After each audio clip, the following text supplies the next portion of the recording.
нали се сещаш. В смисъл, сега е доста лесно да станеш известен и да направиш, в смисъл да ходиш варал е лесно. Качваш клипове в TikTok и нали се сещаш. Буквално.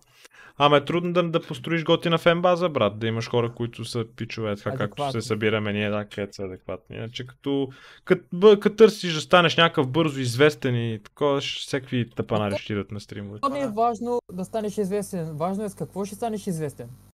Важното е да си гей. Прав си, между другото. Не е важното, брат, да станеш известен. Такова. Важното е с как те оприличават хората, брат. С... Какво Според мен, знаят, какво се свързват. Сега Да, с какво те Сега- свързват. Тегаво е, брат. сега Тегаво е да правиш задържиш аудитория. добър фанбейс и да задържиш доста трудно сега. Защото всички хора бързат и искат бързи неща, постоянно контент, защото те примерно са свикнали да те виждат в TikTok постоянно някакви забавни работи, а то примерно са изрезани тия неща. И ти като влезнеш на стрима, разбира се, че примерно от 5 часа стрим няма как постоянно от всичките 5 часа Да. човек къде е супер енергичен и да лафи някакви неща и да е забавен. То е невъзможно, трябва да е някакъв робот. Трябва да си постоянно да тупаш бело. Ако искаш да си някакъв ненормален постоянно, брат. То е трудно е, наистина.